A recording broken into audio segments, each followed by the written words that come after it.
Assalamualaikum warahmatullahi wabarakatuh. Izin memperkenalkan diri, saya Firdaus Matusyadiah dengan NIM akhir 192 dari kelas F. Di sini saya akan mempresentasikan mengenai potensi glikosida dan juga lipid pada aloe vera berdasarkan proses biosintesis dan pemanfaatan tradisional.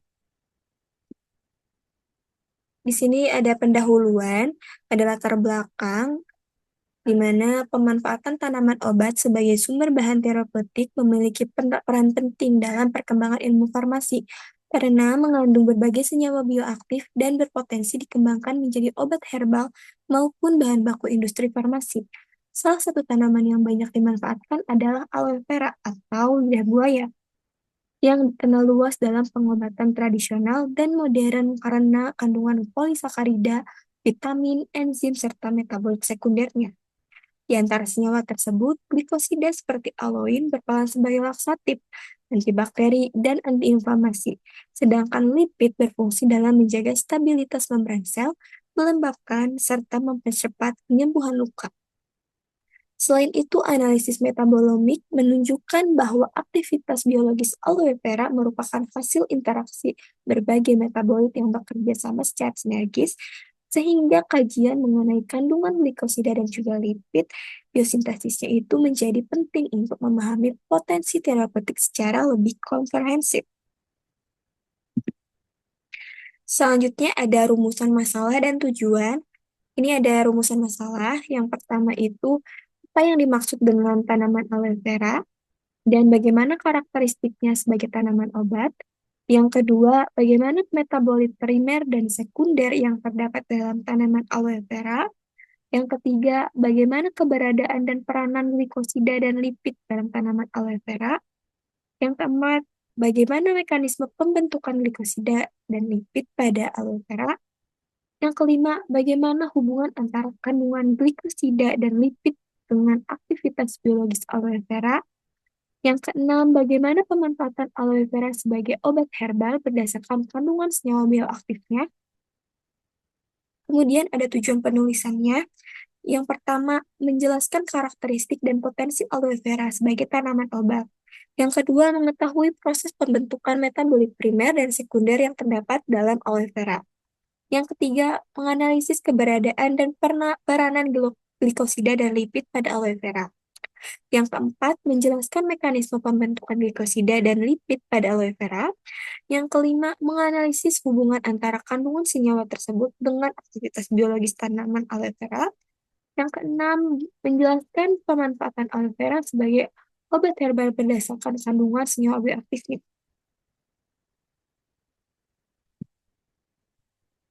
Selanjutnya ada pembahasan.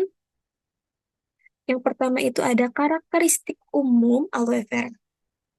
Aloe vera adalah tanaman sekulen familia Asphodelaceae yang mampu beradaptasi di lingkungan kering karena memiliki daun yang tebal sebagai penyimpanan air. Nah, daunnya ini terdiri dari tiga bagian utama, yaitu rin, lateks, dan juga gel, yang dimana memiliki komposisi dan fungsi yang berbeda. Dalam bagian gelnya ini merupakan bagian utama yang dimanfaatkan karena mengandung polisakarida, vitamin, enzim, dan juga metabolit sekunder. Kemudian bagian lateksnya mengandung anthraquinone atau alwin yang bersifat laksatif. Kemudian secara tradisional digunakan untuk luka bakar, iritasi kulit, infeksi, dan gangguan pencernaan. Dan penelitian ilmiah juga membuktikan aktivitas antiinflamasi, antibakteri, antioksidan, dan juga imunomodulator. Nah, aktivitas biologisnya merupakan hasil interaksi berbagai metabolit. Didukung juga analisis metabolomik. Nah, aloe vera juga menunjukkan potensi besar dalam pengembangan farmasi dan bioteknologi. Selanjutnya ada metabolit primer dan sekunder pada aloe vera. Di sini ada metabolit primer. Metabolit primer adalah senyawa yang berperan langsung dalam pertumbuhan tanaman seperti karbohidrat, protein atau asam amino, dan juga lipid. Pada aloe vera, metabolit primer itu banyak terdapat pada gel daun, terutama polisakarida seperti acemanan yang berfungsi menjaga tekanan osmotik dan juga penyimpanan air. Nah, pembentukan ini dimulai dari fotosintesis yang menghasilkan glukosa. Glukosa kemudian dipecah melalui glikolisis yang akan menghasilkan pirufat. Setelah itu piruvat akan masuk ke siklus Krebs yang akan menghasilkan ATP dan prekursor penting seperti asetil-CoA, oksaloasetat, dan juga alfa-ketoglutarate. Nah, prekursor ini juga digunakan untuk sintesis asam amino, lipid, dan juga senyawa lainnya. Contohnya, asetil-CoA akan menjadi sintesis asam lemak, kemudian akan menjadi komponen membran sel dan juga cadangan energi. Dan juga nih metabolit primer ini juga berfungsi sebagai dasar struktur sel sekaligus sumber pembentukan metabolit sekunder. Oke, yang selanjutnya itu ada metabolit sekunder. Metabolit sekunder ini tidak berperan langsung dalam pertumbuhan, tetapi dia penting untuk pertahanan tanaman dan juga interaksi lingkungan. Dibentuk dari prekursor metabolit primer seperti asetil-CoA, PEP, dan juga eritrosa 4 fosfat. Jalur biosintesis utamanya itu yang pertama ada jalur Sikimet, yang dimana menghasilkan fenilalanin dan akan menghasilkan senyawa fenolik dan juga flavonoid.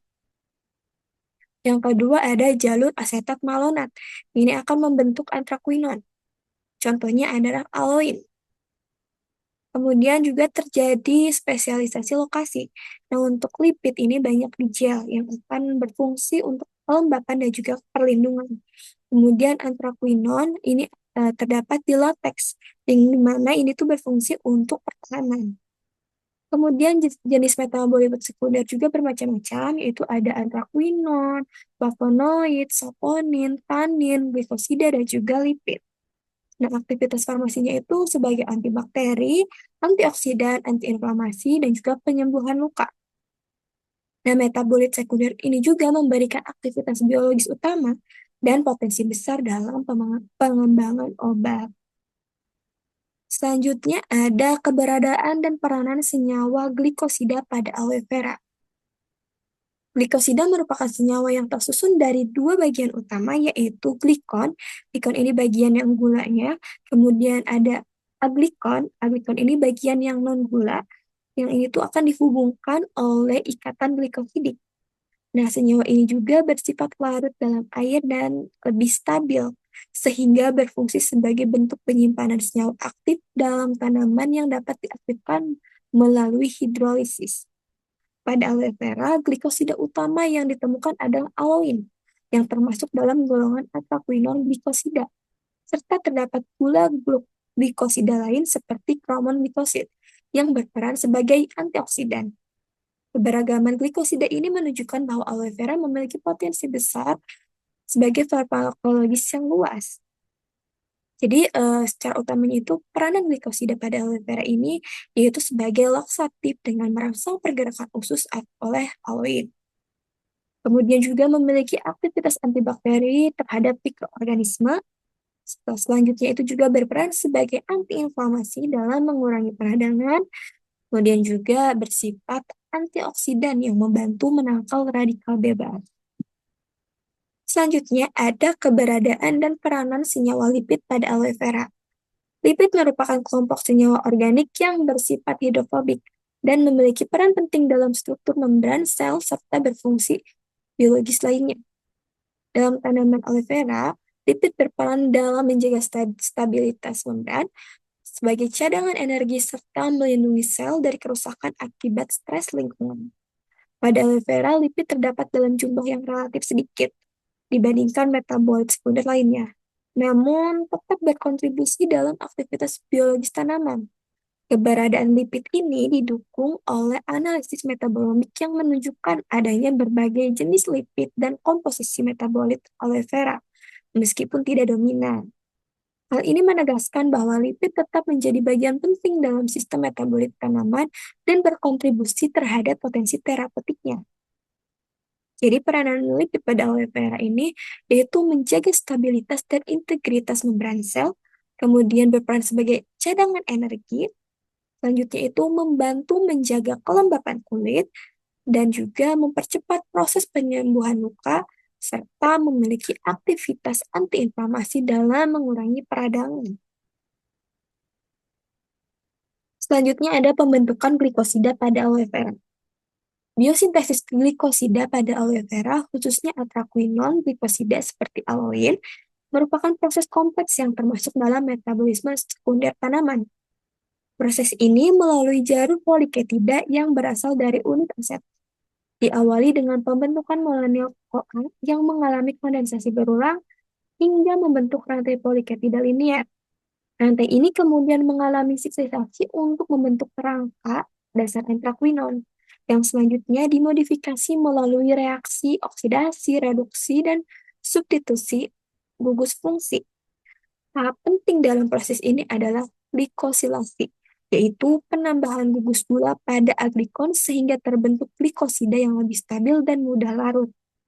Proses biosintesis ini tidak hanya melibatkan reaksi kimia, tetapi juga dikendalikan oleh ekspresi gen yang mengkode enzim tertentu, sehingga dipengaruhi oleh faktor genetik dan kondisi lingkungan.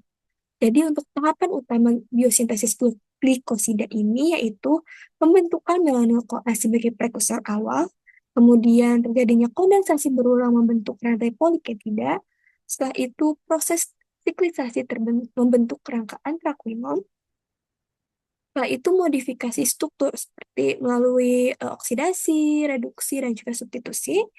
Kemudian ada glikosilasi, yaitu pembentukan glikosida, misalnya aloin. Selanjutnya ada mekanisme pembentukan lipid pada aloe vera. Biosintesis pada aloe vera merupakan bagian dari metabolisme primer yang berperan penting dalam pembentukan struktur sel dan penyimpanan energi. Proses ini berlangsung melalui jalur asetil-CoA yang menghasilkan asam lemak sebagai produk utama. Tahap awal dimulai dari kondensasi molekul asetil-CoA yang diikuti oleh serangkaian reaksi enzimatik seperti reduksi dan juga dehidrasi, sehingga terbentuk rantai karbon yang panjang. Asam lemak dihasilkan kemudian mengalami proses elongasi dan juga desaturasi untuk membentuk berbagai jenis lipid seperti fosfolipid, trigliserida, dan juga sterol. Berbeda dengan metabolit sekunder, biosintesis lipid berlangsung secara kontinu karena berkaitan langsung dengan kebutuhan dasar sel. Jadi untuk tahapan utama biosintesis lipid ini yaitu yang pertama dimulai dari pembentukan asetil-CoA sebagai prekursor awal, kemudian terjadinya kondensasi menghasilkan rantai karbon atau asam lemak. Setelah itu reaksi enzimatik yaitu ada reduksi dan juga dehidrasi yang akan membentuk rantai panjang. Setelah itu proses elongasi dan desaturasi asam lemak. Terakhir juga pembentukan lipid kompleks seperti fosfolipid, trigliserida, dan juga sterol. Kemudian ada hubungan glikosida dan lipid pada aktivitas biologis aloe vera. Jadi aktivitas biologis aloe vera merupakan hasil kerjasama dua kelompok senyawa utama yaitu tadi glikosida dan juga lipid.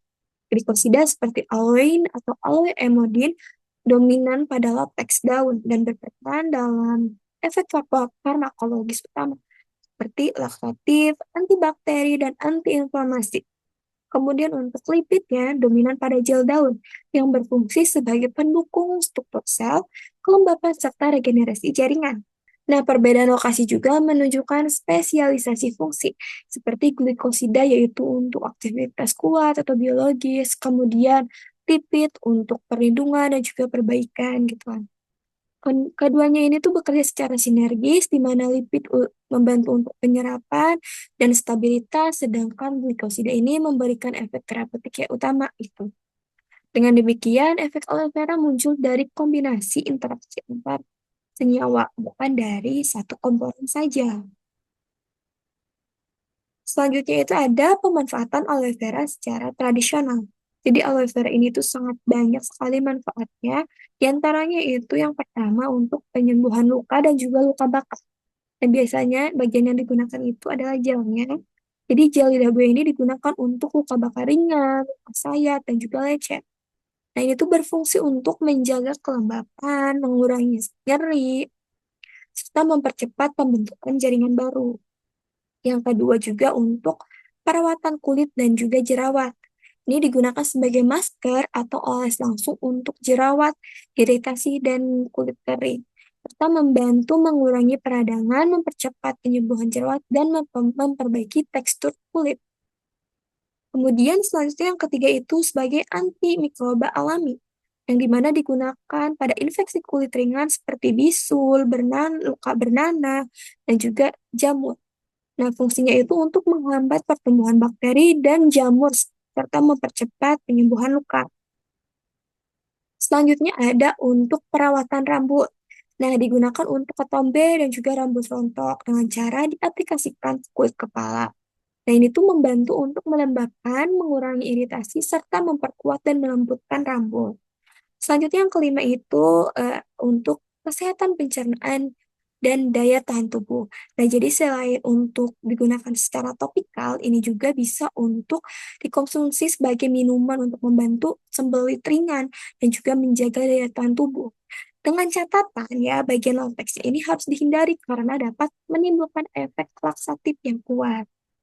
Selanjutnya itu juga ada untuk perawatan harian, yaitu digunakan sebagai pelembab alami, mengatasi sunburn, iritasi ringan, dan juga menenangkan kulit.